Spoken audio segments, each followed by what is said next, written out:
Hello my dear friends, आपका स्वागत है अपने इस खास यूट्यूब चैनल एवीपी विद्या मंदिर पर।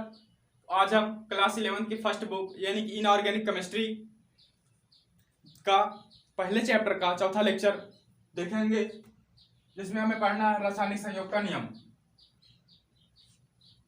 रासायनिक संयोग का नियम कौन सा chapter? Some basic concept of chemistry, यानी कि रसायन विज्ञान कुछ मूलभूत अवधारणाएं, उसका चौथा लेक्चर है। इसमें हमें पहले हेडिंग पढ़नी है रासायनिक संयोग का नियम तथा इसके अंतर्गत जो जो भी नियम आते हैं उन सबको भी अच्छे से अध्ययन करना है, सीखना है। तो रासायनिक संयोग का नियम किसे कहते हैं? कोई भी रासायनिक अपक्रिया जब होती है, कोई भी रासायनिक अपक्रिया जब कोई रासायनिक अपक्रिया होती है तो वो किसी न किसी नियम को पालन करती है। कोई भी रासायनिक अपक्रिया हुई वो किसी न किसी नियम का पालन करेगी। वो जिस नियम को पालन करती है उस नियम को कहा जाता है रासायनिक संयोग का नियम। उस नियम क्या कहा जाता है? रासायनिक संयोग का नियम।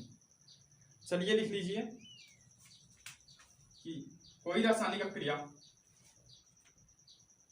कोई भी रासायनिक अपक्रिया, कोई भी रासायनिक अपक्रिया, रासायनिक अभिक्रिया, रासायनिक अभिक्रिया, अभिक्रिया पूर्ण होने के लिए, पूर्ण होने के लिए, होने के लिए, पूर्ण होने के लिए किसी न किसी नियम का, किसी न किसी नियम का, किसी न किसी, किसी न किसी नियम का पालन करती है, किसी न किसी नियम का पालन करती है, पालन करती है। इस नियम को रासायनिक संयोग का नियम कहा जाता है। रासायनिक संयोग का नियम कहा जाता है। रासायनिक संयोग का नियम कहा जाता है। नियम कहा जाता है। इसके अंतर्गत 5 नियम आते हैं। इसके अंदर के कितने नियम आते हैं? 5 नियम, जिसमें से आपका है पहला द्रव्यमान संरक्षण का नियम, द्रव्यमान संरक्षण का नियम, संरक्षण का नियम। और दूसरा है स्थिर अनुपात का नियम, स्थिर अनुपात का नियम, अनुपात का नियम। और तीसरा है गुणित अनुपात का नियम, गुणित अनुपात का नियम, अनुपात का नियम। और चौथा है तुल्य अनुपात का नियम, तुल्य अनुपात का नियम। और 5वां है गैर-लूसायक का आयतन संबंधी नियम, गैर-लूसायक का आयतन संबंधी नियम। तो हमें रासायनिक संयोग के नियम के अंतर्गत इन 5 नियमों का अध्ययन करना है। नोट करिए, उसके बाद हम इसे मिटाते हैं, फिर एक एक नियमों की अच्छे से व्याख्या करते हैं और उसको समझते हैं। लिखिए,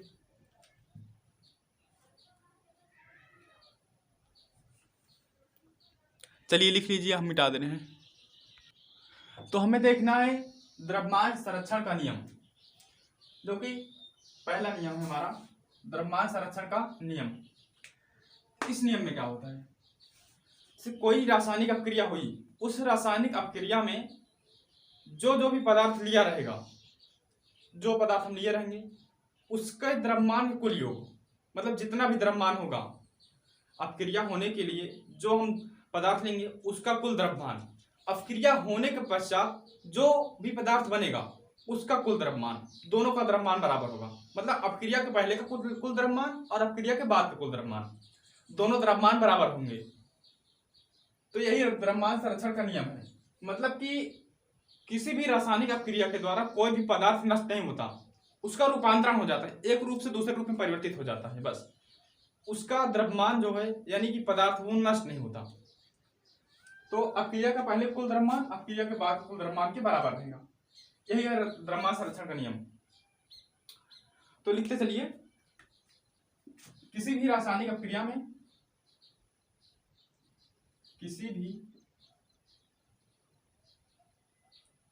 रासायनिक अभिक्रिया में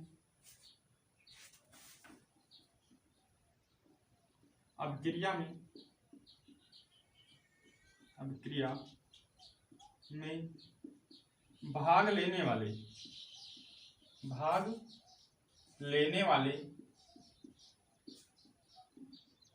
पदार्थ का कुल द्रव्यमान, किसी भी रासायनिक अभिक्रिया में भाग लेने वाले पदार्थ का कुल द्रव्यमान अभिक्रिया के पश्चात, किसके पश्चात? अभिक्रिया के पश्चात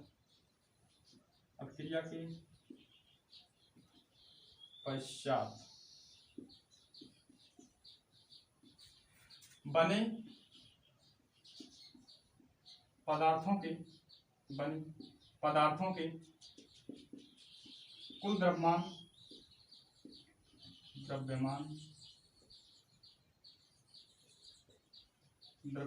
के योग के बराबर होता है, योग के बराबर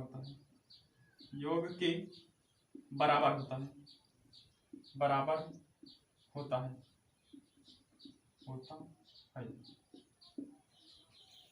जैसे कि हम देख लेते हैं एक एग्जाम्पल क्या है हमारा, कोई अपक्रिया हुई जिसमें हम पदार्थ लिए ए और दूसरा पदार्थ लिए बी, ये अपक्रिया हुई, इसका मान लीजिए बना सी और बना डी, और जिसका जो पदार्थ हम ए लिए थे इसका द्रव्यमान था WA और जो बी लिए थे इसका द्रव्यमान हुआ WB, और इसका द्रव्यमान कितना था मान लेते हैं हम WC और इसका द्रव्यमान मान लेते हैं WD।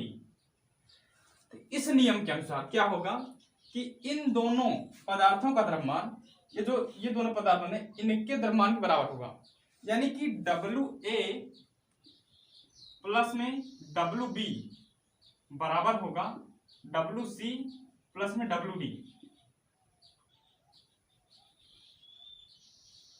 किसके? WA plus WB WC WD। तो इसको हम रिएक्शन के लिए ऐसे भी लिख सकते हैं, इसका हम द्रव्यमान मान लेते हैं W1, इसका मानते हैं W2, तो W1 प्लस में W2 इज इक्वल टू, इसका मान लेते हैं W3 और इसका मान W4। तो ये रिएक्शन, कोई भी रिएक्शन होगा जब वहां पे हम न्यूमेरिकल सॉल्व करेंगे उसके लिए है, पहले पदार्थ W1 मान लेंगे, दूसरे पदार्थ W2 और बने पदार्थ का पहले पदार्थ का W1 और W3 और दूसरे पदार्थ W4। इस प्रकार हम न्यूमेरिकल के लिए इस फार्मूले को लिख लेते हैं। आप लोग ये दोनों फार्मूला लिखिए, यहाँ पर W1 W2 वहां पर WA WB लिया है, इस प्रकार आप लोग लिख लीजिए, उसके बाद हम देखते हैं। लिखिए,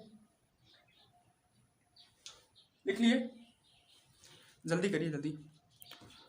चलिए ठीक है, मिटाते हैं। तो आप लोग फार्मूला लिख लिए, उसके बाद एक लाइन लिखिए, उसी में एक लाइन लिखिए, अर्थात किसी भी रासायनिक अपक्रिया के द्वारा,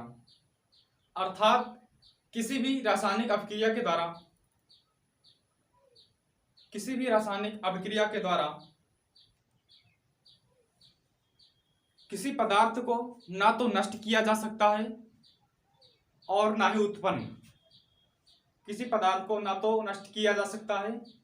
उत्पन्न, उनका केवल रूपांतरण संभव है। चलिए अब हम देखते हैं स्थिर अनुपात का नियम। स्थिर अनुपात का नियम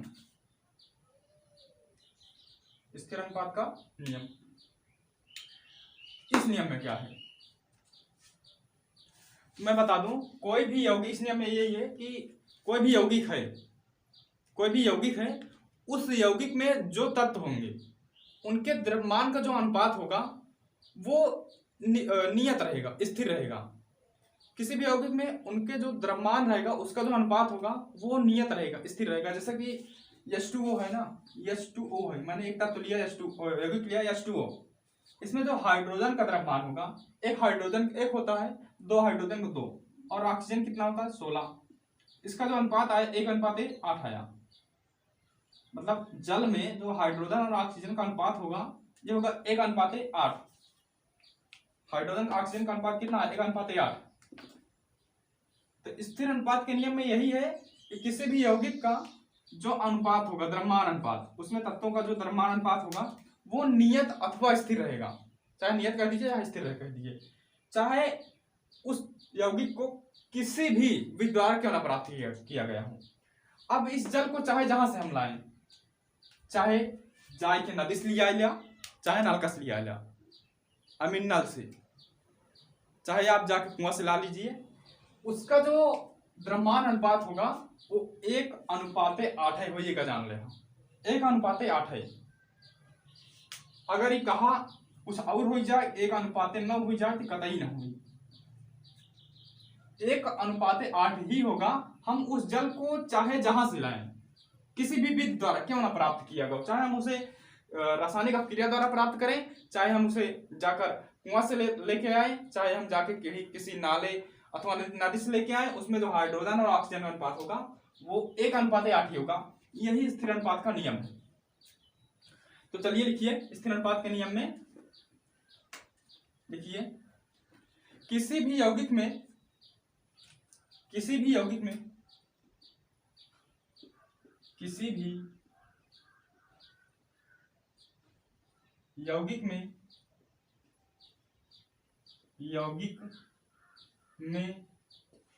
उनके घटक परमाणु यानी कि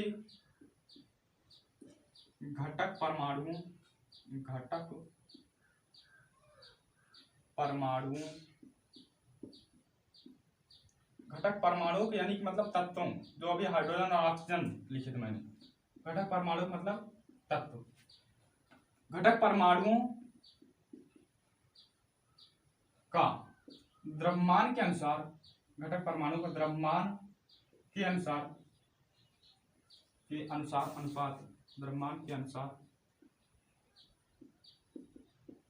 अनुपात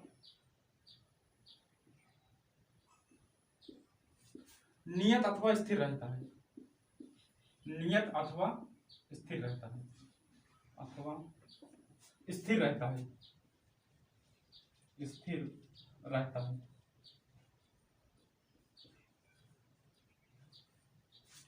जैसे एक एग्जांपल लेते हैं, घटक परमाणु मतलब जो उसमें तत्व रहेंगे। जैसे एक एग्जांपल लेते हैं कि कार्बन डाइऑक्साइड में, एग्जांपल क्या दिए, कार्बन डाइऑक्साइड यानी CO2 में कार्बन और ऑक्सीजन का द्रव्यमान अनुपात यानी कि कार्बन अनुपात ऑक्सीजन। अब देखो कार्बन कितना होता है 12 होगा, और ऑक्सीजन कितना होता है 16। यहाँ पर एक ऑक्सीजन नहीं है, 2 ऑक्सीजन है, यानी 2 × 16 हो जाएगा, 2 × 16 यानी कि 12:16 × 32। इसको काटो, 4 × 3 = 12, 4 × 8 = 32। यानी कार्बन डाइऑक्साइड में कार्बन और ऑक्सीजन में जो अनुपात आया ये 3:8 आया। कितना आया 3:8। तो इस नियम के अनुसार कार्बन डाइऑक्साइड को हम किसी विधि से चाहे जहां से लेके आए, उसमें जो कार्बन और ऑक्सीजन के द्रव्यमान अनुपात होगा उसमें 3:8 ही होगा, 3:8 होगा। समझ में आया? जैसे भाई जैसे समझिए आप लोग कि हम जाके कहीं से लाएं 11 किलो क्या लाएं कार्बन डाइऑक्साइड, जाके हम 11 किलो कार्बन डाइऑक्साइड लाएं, उसमें से 3 किलो जो होगा वो होगा कार्बन, और जो ये 8 किलो होगा ये होगा ऑक्सीजन। 3 किलो कार्बन और 8 किलो ऑक्सीजन मिलके 11 किलो बनेगा। अब समझ में आया कार्बन और ऑक्सीजन का अनुपात। इसी 11 किलो में 3 किलो रहेगा कार्बन और 8 किलो रहेगा ऑक्सीजन। यही है द्रव्यमान अनुपात कि 3 अनुपाते 8। कार्बन डाइऑक्साइड में उस 3 भाग कार्बन का रहेगा तो 8 भाग ऑक्सीजन का रहेगा द्रव्यमान के अनुसार। लिखिए, नोट कर लीजिए। चलिए नोट कर लिए, लिख लिए, जल्दी लिखिए। चलिए फिर आगे हम देखते हैं।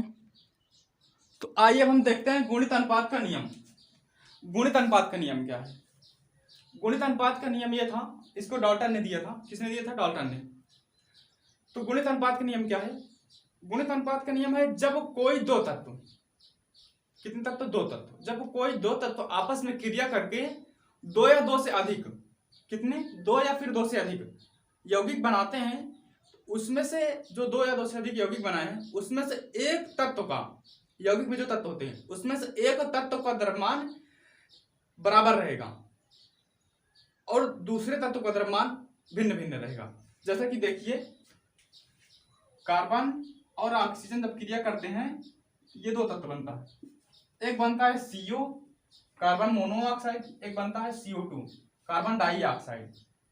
इसमें अगर हम कार्बन का द्रव्यमान निकालें कितना होगा? 12 और ऑक्सीजन कितना होगा? 16 ना। और अगर यहां पर हम निकालें इसका कार्बन का कितना होगा? 12 और ऑक्सीजन की निकालें कितना होगा? एक ऑक्सीजन 16, 2 ऑक्सीजन का 32 हुआ। इसमें देखो ये जो कार्बन वाला है ये बराबर है ना।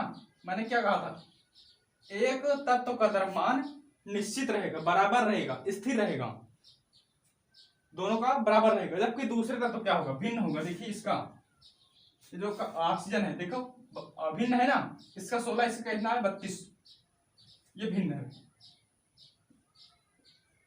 यही है गुणित अनुपात का नियम कि जब कोई 2 तत्व आपस में क्रिया करेंगे उसके बाद 2 या 2 से अधिक यौगिक बनाएंगे, उसमें से पहले तत्व का द्रव्यमान बराबर और दूसरे तत्व का द्रव्यमान भिन्न भिन्न रहेगा। यही है गुणित अनुपात का नियम। चलिए लिखिए, जब कोई 2 तत्व आपस में क्रिया करते हैं, जब कोई 2 तत्व आपस में क्रिया करके, ऐसे लिखिए, जब कोई 2 तत्व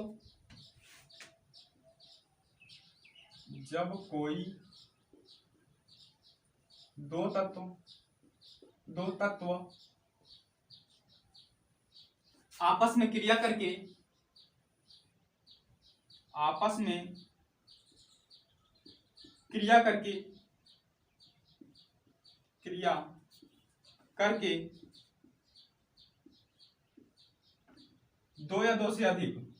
दो या दो से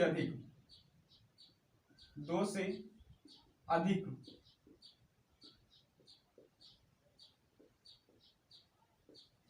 यौगिक बनाते हैं। क्या बनाते हैं? यौगिक बनाते हैं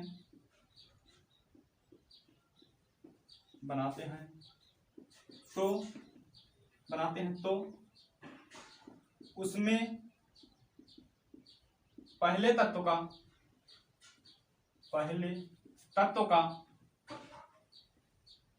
द्रव्यमान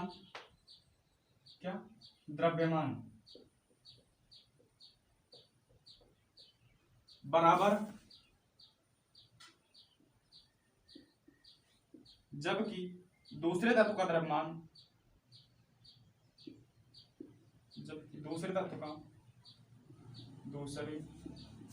का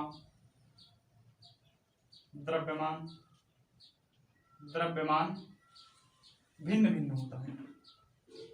क्या होता है? भिन्न भिन्न होता है। जैसे एक एग्जांपल देखिए आप लोग। कौन सा एग्जांपल? देखिए, जैसे यस होगा सल्फर और ये एफ, ये एग्जांपल है। यस होगा सल्फर और एफ फ्लोरीन, ये जब क्रिया करेंगी तो ये क्या बनाएंगी? 2 या 2 से अधिक ना। अब 2 से अधिक हुआ, देखो ये बनाएंगी। पहली बात तो SF2 क्या बनाएंगी? SF2 और फिर जब बनाएंगे ये बनाएंगे SF4 और यहाँ पर बनाएंगे SF6। अब देखो सल्फर कितना होता है 32 ना, फ्लोरीन कितना होता है 19 और 2 फ्लोरीन हुआ कितना होगा 38 होगा ना। इसमें देखो सल्फर का यानी यहाँ पे ऐसे लिख सकते हो 2 गुणे 19। अब 1 फ्लोरीन है 32 होगा और 4 फ्लोरीन है 4 गुणे 19 होगा और यहाँ पर 1 सल्फर है 32 होगा और 6 फ्लोरीन है 6 गुणे 19 होगा। यहाँ पर आप देखें ये जो सल्फर वाला है, कौन सा सल्फर वाला, ये वाला, देखो सभी में इसका द्रव्यमान जो आया है ये 32 है, सभी में इसका द्रव्यमान 32 है। जबकि अगर इसमें हम देखें तो 19 दूना फ्लोरीन के इसमें कितना है 38 है, इसमें देखें तो कितना होगा 9 × 36 की 6, हासिल कितना बचा 3 और 4 × 4 3 7, कितना हुआ 76। इसमें देखो 6 9 54, हासिल कितना बचा 5, 6 × 6 6 5 11 1 14। देखो ये भिन्न भिन्न हुए, क्या हुए भिन्न। तो जब कोई दो तत्व आपस में क्रिया करके दो या दो से अधिक यौगिक बनाते हैं उसमें पहले तत्व का द्रव्यमान बराबर, जबकि दूसरे तत्व का द्रव्यमान ये देखो भिन्न भिन्न होता है। ये गुणित अनुपात का नियम आप लोग नोट करिए, उसके बाद हम अगला नियम बताते हैं। नोट करिए,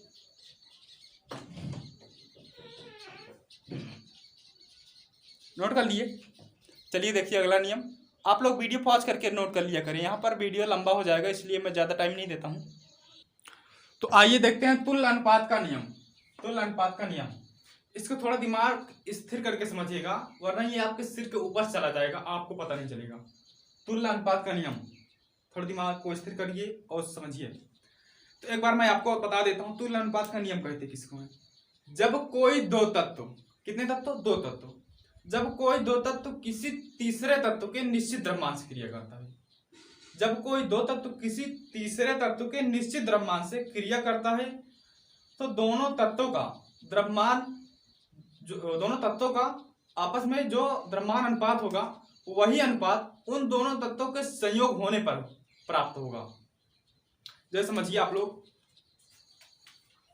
कोई दो तत्व, मैंने कहा ना जब कोई दो तत्व, मैंने यहां पे ले लिया कार्बन, यहां पे ले लिया ऑक्सीजन, जब कोई दो तत्व किसी तीसरे तत्व के निश्चित द्रव्यमान से, मैंने यहां पे ले लिया हाइड्रोजन, किसी तीसरे तत्व से क्रिया करता है ना, जब कोई दो तत्व आप किसी तीसरे तत्व के निश्चित द्रव्यमान से क्रिया करता है, इसको निश्चित द्रव्यमान से क्रिया कराइए, यहां पर इससे क्रिया करेगा कितना बनेगा CH4 और जब ये क्रिया करेगा क्या बनाएगा H2, यही तो बनाएगा ना। इसमें हाइड्रोजन कितना हुआ निश्चित द्रव्यमान, मैंने बोला था 4 होगा ना, इसका द्रव्यमान कितना होगा 4 होगा और यहाँ पर 2 हाइड्रोजन हुआ, एक हाइड्रोजन का द्रव्यमान एक होता है, दो हाइड्रोजन 2 होगा, तो हमें द्रव्यमान निश्चित करना है। यहाँ पर 4 है, यहाँ पर भी 4 करना है, 2 से मल्टीप्लाई कर देते हैं, 2 दूना 4, जब 4 हाइड्रोजन हो जाएगा इसका भी द्रव्यमान 4 हो जाएगा, इसका भी द्रव्यमान 4 हो जाएगा, ठीक है। तो निश्चित द्रव्यमान हो गया। तो कोई दो तत्व किसी तीसरे तत्व के निश्चित द्रव्यमान से क्रिया करते हैं तो दोनों तत्वों का द्रव्यमान में जो अनुपात होगा, देखो अनुपात कितना होगा, इसमें निकाले कार्बन का अनुपात कितना होगा, कार्बन कितना हुआ 12, हाइड्रोजन कितना हुआ यहाँ पर 4 हुआ, यानी ऐसे लिखे हम कार्बन अनुपात हाइड्रोजन, तो कार्बन कितना हुआ 12 और हाइड्रोजन कितना हुआ 4, हाइड्रोजन का 4 हो गया।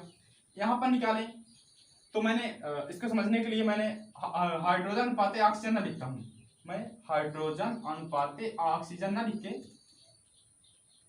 इसको ऑक्सीजन अनुपात हाइड्रोजन लिख लीजिए, मतलब पहले तत्व, ये जो यहाँ पर कार्बन लिया गया है इसको मैंने यहाँ पर पहले लिखा है, यहाँ पर जो भी ऑक्सीजन लिया उसको पहले लिख लीजिए।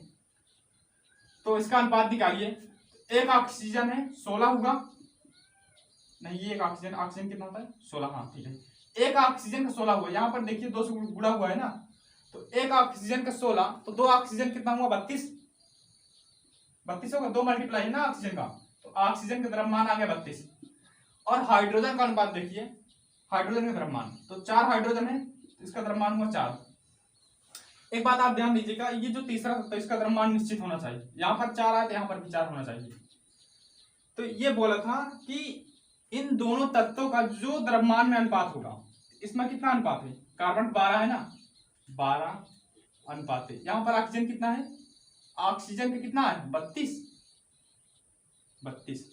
यही अनुपात जो प्राप्त हुआ है जब ये दोनों आपस में क्रिया करेंगे, कार्बन और ऑक्सीजन, तो यही अनुपात प्राप्त होगा, यही है तुल्य अनुपात का नियम।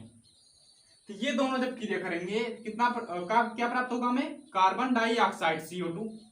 जब कार्बन और ऑक्सीजन क्रिया करेंगे CO2 प्राप्त होगा, इसका हम द्रव्यमान निकालते हैं, देखो कितना आता है। कार्बन का देखो, कार्बन अनुपात ऑक्सीजन, एक कार्बन है इसका द्रव्यमान कितना होगा 12, 2 ऑक्सीजन है, एक ऑक्सीजन का 16, तो 2 ऑक्सीजन कितना होगा 32 होगा।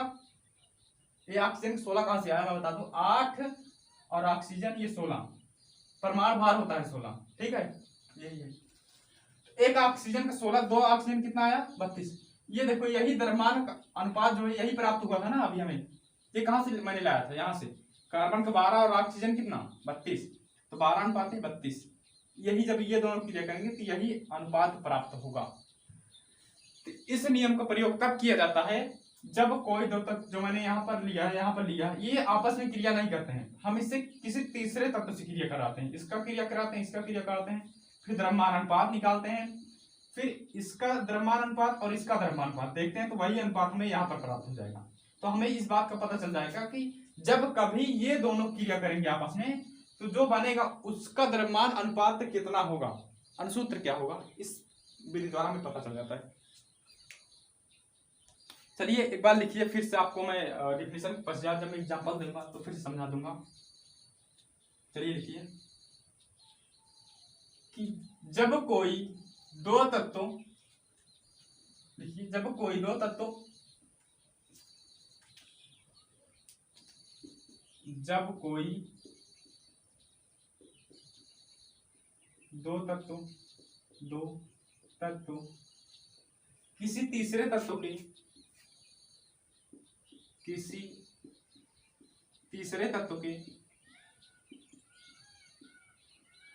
तीसरे तत्व के निश्चित द्रव्यमान से, निश्चित द्रव्यमान से क्रिया करते हैं, क्रिया करता है या क्रिया करते हैं, सिर्फ क्रिया करते हैं, तो क्रिया करते हैं तो पहले दोनों तत्वों का, तो पहले दोनों तत्वों का, पहले दोनों तत्वों का, तत्वों के द्रव्यमान में, पहले दोनों तत्वों के द्रव्यमान में, पहले दोनों तत्वों के द्रव्यमान में जो अनुपात होगा, जो अनुपात होगा,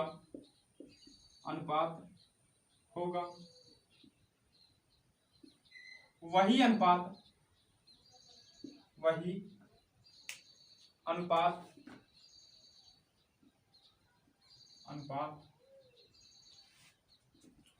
उनके आपस में संयोग होने पर होगा, उनके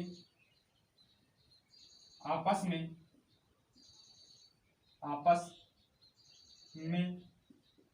संयोग होने पर होगा, संयोग होने पर होगा। चलिए एग्जाम्पल के साथ आप लोग इसको समझिए फिर से एक बार। जैसे मैंने क्या लिया था मैंने कार्बन लिया था, यहीं पर लिखिए कार्बन, यहां पर क्या लिया था ऑक्सीजन ना, और यहां पर क्या लिया था हाइड्रोजन। मैंने यही बोला था जब कोई दो तत्व किसी तीसरे तत्व के, ये तीसरा तत्व है, निश्चित द्रव्यमान से क्रिया करेंगे। इसके निश्चित द्रव्यमान से क्रिया कराइए, ये बनेगा CH4, यहाँ पर हाइड्रोजन संख्या 4 है, यहाँ पर भी हमें 4 करनी पड़ेगी। ये बनेगा कितना, H2O, हाइड्रोजन संख्या 4 करने के लिए हम यहाँ से 2 से मल्टीप्लाई कर देते हैं। अब इसमें द्रव्यमान अनुपात निकालिए, कार्बन कितना होता है 12, और ये देखिए हाइड्रोजन कितना होगा, एक हाइड्रोजन का एक तो 4 हाइड्रोजन कितना होगा 4, यहाँ पर निकालिए 4 हाइड्रोजन है, 4 हाइड्रोजन है ना, ये 4 हुआ। और ऑक्सीजन कितना होगा, एक ऑक्सीजन का 16, ये देखिए 2 ऑक्सीजन है ना, कितना होगा 32। तो पहले दोनों तत्व का आपस में, पहले दोनों तत्वों का जो द्रव्यमान होगा, पहले तत्व का द्रव्यमान कितना है 12 है, इसमें कितना है दूसरा तत्व 32। तो पहले दोनों तत्व, ये जो पहले है, इन दोनों तत्वों का जो द्रव्यमान होगा, अनुपात होगा, यही अनुपात इन दोनों तत्वों के आपस में संयोग होने पर प्राप्त होगा। क्या प्राप्त होगा, कार्बन कितना प्राप्त होगा 12, और ऑक्सीजन वाला कितना प्राप्त होगा 32। ये दोनों जब आपस में क्रिया करेंगे तो हमें क्या मिलेगा, CO2 मिलेगा। तो CO2 को हम द्रव्यमान निकाल के देखते हैं क्या वास्तव में यही आता है या नहीं। तो कार्बन अनुपात ऑक्सीजन, एक कार्बन है कितना होगा 12, और 2 ऑक्सीजन है ना CO2 में ना, एक ऑक्सीजन 12, 2 ऑक्सीजन है, 2 ऑक्सीजन कितना होगा, एक ऑक्सीजन का 16 होता है, 2 ऑक्सीजन 32 होगा। देखिए यही हमें मिला ना, 12 अनुपात 32 मिला ना। तो यही बताया था कि जब कोई दो तत्व किसी तीसरे तत्व के निश्चित द्रव्यमान से क्रिया करेंगे तो पहले दोनों तत्वों का द्रव्यमान में जो अनुपात होगा वही अनुपात पहले दोनों तत्वों के आपस में संयोग होने पर प्राप्त होगा। तो आप लोग इसको नोट कर लीजिए, उम्मीद करते हैं ये अच्छे समझ में आया होगा। उसके बाद एक लास्ट नियम है गैलुसैक का आयतन संबंधी नियम, चलिए लिखिए, उसके बाद हम इसे मिटाते हैं, नेक्स्ट नियम पर चलते हैं। चलिए मिटाएं, हो गया, चलो देखो, चलिए हम देखते हैं गैलुसैक का आयतन संबंधी नियम। गैलुसैक का आयतन संबंधी नियम, इस नियम में क्या है कि जब कोई अभिक्रिया समान ताप एवं दाब पर होगी, जब कोई अभिक्रिया समान ताप एवं दाब पर होगी तथा उसमें भाग लेने वाले पदार्थ गैस हों, जब कोई अभिक्रिया समान ताप एवं दाब पर हो और उसमें भाग लेने वाले पदार्थ गैस हों, तो उनका आयतन होगा, जो गैसों का आयतन होगा वो एक सरल अनुपात में होगा। अगर ये बनने वाला पदार्थ भी गैस हो तो भाग लेने वाले पदार्थ यानी गैसों का अनुपात तथा और वो जो बनेगा उत्पाद उसका भी अनुपात, यानी तीनों का अनुपात एक सरल अनुपात में होंगे। चलिए देखते हैं कैसे। पहले एक बार आप लोग इसको लिख लीजिए कि यदि कोई अभिक्रिया समान ताप एवं दाब पर हो, यदि कोई अभिक्रिया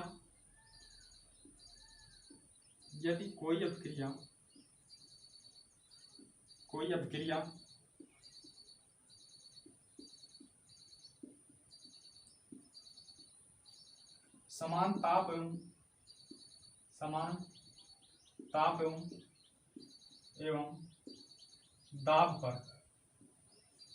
दाब पर कराई जाए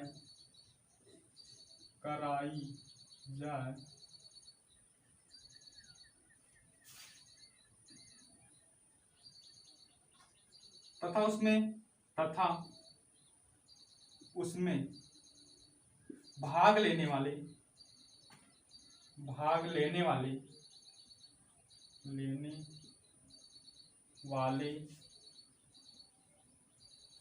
पदार्थ गैस क्या हो, गैस हो तो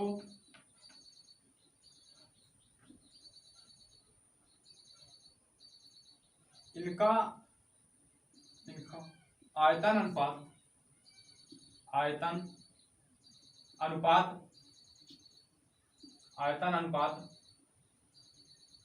सरल अनुपात होगा, एक सरल अनुपात होगा, एक क्या होगा सरल अनुपात होगा, सरल अनुपात होगा। क्या होगा, सरल अनुपात। ये आपको दिख कम रहा होगा।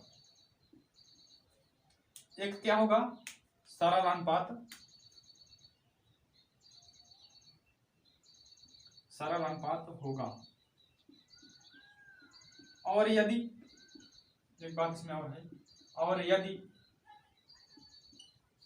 बनने वाला पदार्थ भी गैस हो, यदि बनने वाला पदार्थ भी गैस हो, पदार्थ भी गैस हो,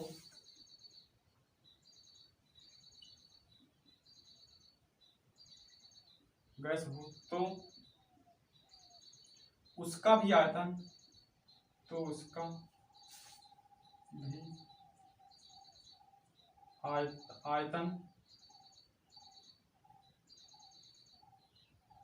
सरल अनुपात में होगा, सरल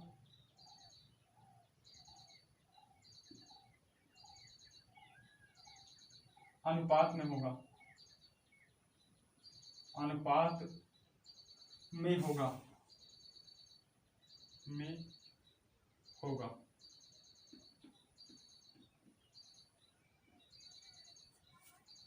चलिए देखते हैं कैसे, एक एग्जांपल के माध्यम से। चलिए देखते हैं कौन सा एग्जांपल लें। जैसे कि मैं ले लेता हूं यहां पर एक एग्जांपल। कौन सा एग्जांपल लूं, एक ले लीजिए हाइड्रोजन, हाइड्रोजन H2 और Cl2।